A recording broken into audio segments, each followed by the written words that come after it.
9:30 tem Cruzeiro em campo diante do Remo, é fora de casa, o primeiro jogo da terceira fase da Copa do Brasil, com desfalques pro técnico Paulo Pesolano.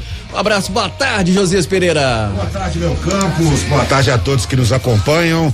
Realmente o Cruzeiro amanhã tem um compromisso muito difícil pela frente, né? Porque o Cruzeiro não vence o Remo já tem praticamente 43 anos. E é um jogo que vai colocar aí algumas situações, especialmente para o ataque celeste, que não vai poder contar com o atacante Edu, que sofreu uma lesão muscular na coxa direita. Portanto, ele está fora deste compromisso, uma perda considerável. Ele que já marcou 3 gols na Copa do Brasil, já marcou 11 na temporada, foi o autor do gol da vitória celeste para cima do Brusque, né, por 1-0. Então, um jogador que vai fazer muita falta, além, claro, do Vitor Roque, que já fez a estreia dele pelo Atlético Paranaense, e ele também já fez 3 gols com a camisa do Cruzeiro nessa Copa do Brasil, jogador que vai desfalcar aí a equipe celeste. A gente vai trazer de cara o Rodolfo, né? Porque o Rodolfo, ele foi artilheiro da Copa do Brasil com a América em 2020, foram 6 gols em 12 partidas, e ele fala sobre a possibilidade dele mesmo substituir o Edu, ele que pode jogar como um atacante centralizado, um centroavante. Vamos ouvir aí e também ver o Rodolfo. A gente fica triste, né, pela lesão do Edu. É um cara que vem decidindo jogos para nós. Tenho certeza que vou entrar, vou dar meu máximo para que a gente possa sair com a vitória. Joguei muito tempo de lado, né, no início da minha carreira. No ano passado eu joguei muitos jogos de lado também com o treinador Mancini. Eu acho que aonde o treinador optar me colocar, vou dar o meu melhor sempre em prol do Cruzeiro. E o Rodolfo também falou sobre a situação do Vitor Roque. Essa saída dele, já que o Rodolfo pode atuar centralizado, ele também atua como ponta e pode ser uma substituição aí interessante ao Vitor Roque. São grandes jogadores, Vitor Roque e Edu. Uma infelicidade o Edu está lesionado, é um cara que decide pra gente, mas a gente tem que ir tranquilo, com a cabeça boa para fazer uma grande partida. Eu acho que são características diferentes também, então onde o professor Pesolano me colocar, como eu falei, vou dar meu melhor sempre em prol do Cruzeiro e do grupo. O Rodolfo também falou dessa partida contra o Remo, lembrando que no ano passado o Cruzeiro enfrentou o Remo 2 vezes pelo Campeonato Brasileiro da Série B e perdeu as 2 partidas. O Rodolfo vai falar também sobre essa partida complicada que o Cruzeiro terá na terça-feira. Eu acho que todos os jogos são difíceis, não tem mais jogos fáceis, ainda mais contra o Cruzeiro, que é uma equipe grande. Eu acho que todos os times vêm fechadinho, tentando jogar no nosso erro. Então a gente tem que ter muita atenção em todos os jogos, para quando tiver chance já matar o jogo logo, para não ficar correndo riscos. E ele também comentou sobre a decisão dele de se transferir para o Cruzeiro. Ele que deixou o América, foi por empréstimo, um jogador aí que chega a Raposa, mais uma opção de ataque para o técnico Paulo Pesolano.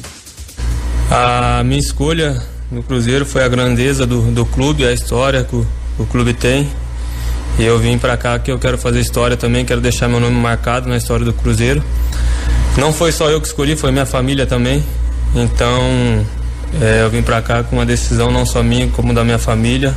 Estou muito feliz, muito grato por abrir essas portas para mim, e a todo o staff também que contou comigo aqui, eu agradeço muito. Tá aí o Rodolfo, as palavras dele, o Cruzeiro que pode ter um ataque amanhã com o Rodolfo, também com o Vitor Leque, a possibilidade até mesmo de estreantes, como nós dissemos aí no início do nosso programa. O Cruzeiro vai ter desfalques para essa partida, começando pela zaga. O Cruzeiro não vai poder contar com o Eduardo Brock, jogador que está suspenso. Portanto, o Zé Ivaldo, que veio do Atlético Paranaense, ele já está relacionado, já está regularizado. Ele pode formar a dupla de zaga ao lado do Lucas Oliveira. Lembrando que também o Wagner Leonardo pode ser esse jogador, então tudo depende do técnico Paulo Pesolano, mas assim, o Zé Ivaldo ele chega com uma condição melhor. É um jogador interessante que o Cruzeiro trouxe aí por empréstimo, e no ataque o Cruzeiro também vai ter a possibilidade de contar com o Jajá, que veio do Atlético Paranaense também por empréstimo, jogador de 21 anos que se destacou pelo CRB, então é uma peça interessante que pode atuar como esse jogador de beirada de campo. E o Cruzeiro que vai ter pro ataque ainda 2 meninos, né? Que é o Joseph e o Marcelinho, além do Vagninho, que caiu de futebol aí há muito tempo, né? Desde aquele jogo contra o América, quando ele foi expulso, o Vagninho também, ele deu uma queda no Cruzeiro assim brutal. Então ele precisa recuperar também esse ânimo, e é uma partida que pode provocar isso. Ele pode inclusive até ser o titular do Cruzeiro. Vamos ver como que vai ser montado esse esquema, porque o próprio técnico Paulo Pessolano já colocou algumas vezes, né, Léo, o Vagninho atuando como atacante centralizado.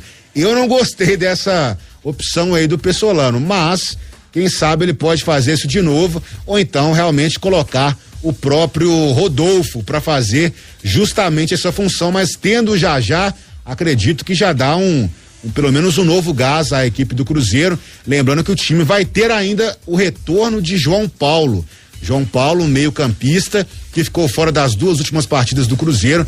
Ele fez um trabalho de fortalecimento e reequilíbrio muscular, porque segundo o departamento médico, ele tinha uma grande chance de lesão grave. Portanto, ele ficou fora e agora já está aí completamente liberado. Jogador interessante que também fez seus golzinhos na Copa do Brasil. Já fez 4 gols nessa temporada.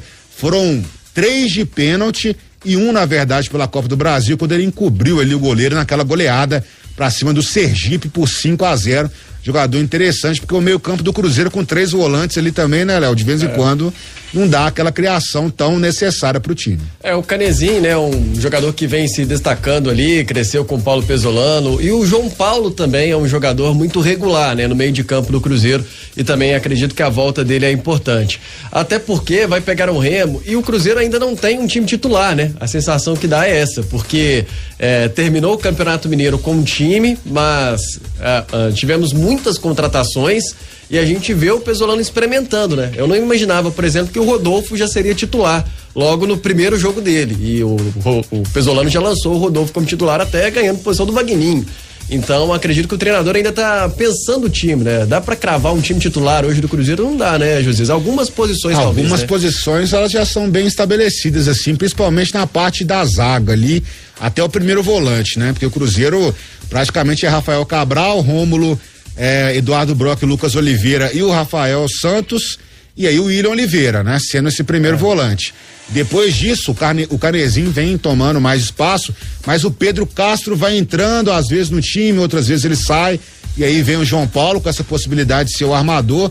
Cruzeiro que perdeu o Giovani, perdeu o Bruno José, jogadores que saíram, e aí no ataque virou aquela, como você disse também, né? Ninguém esperava o Rodolfo logo de cara, mas eu acho que a necessidade do Cruzeiro era tão grande de pelo menos testar esses jogadores que o Pessolano já colocou para jogar. Lembrando que naquela partida contra o Brusque, o Neto Moura também fez a estreia dele pelo Cruzeiro, né? Jogando justamente no meio-campo. Então são várias peças ainda que precisam ser encaixadas dentro deste quebra-cabeça que é o Cruzeiro em 2022. É verdade. Pro Edu não tem previsão, né? O departamento não médico tem. O departamento médico do Cruzeiro disse que eles não colocam mais prazos, né? Eles aguardam aí agora a situação de recuperação do jogador, mas pelo que eu entendi também não seria uma coisa tão grave assim. Talvez no final de semana contra o Tombense, talvez o jogador já esteja liberado. Seria uma ótima notícia. Verdade.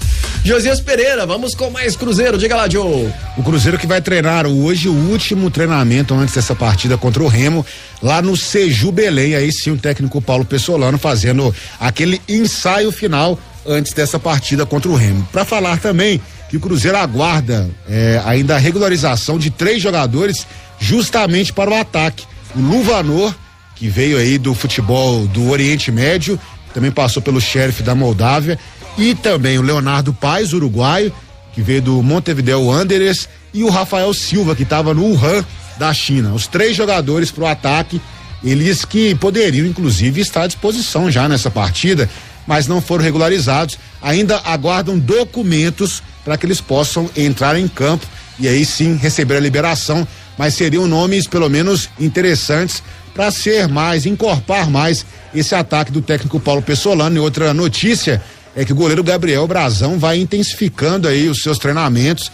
Esses dias inclusive colocou um stories lá que o garoto tá pulando ali pra valer, né? Ele pulou acho que mais de 1 metro, né? Mais de 1 metro, já tá com a impulsão muito boa, jogador que vem aí se preparando para poder também ser mais uma peça nesse gol do Cruzeiro, que tem o Rafael Cabral como titular tem o Denis aí que vem buscando também o seu espaço, mas Gabriel Brazão também vem aí com a possibilidade de retorno, um jogador que foi para o futebol italiano, retornou agora para o Brasil emprestado e pode ser também uma peça que vai incomodar ali o Rafael Cabral nessa disputa pela titularidade do Gol Celeste. É verdade, Joe. Aliás, você falou sobre esse trio do ataque, né? Henrique Luvanor, o Rafael Silva e Leonardo Paes são jogadores.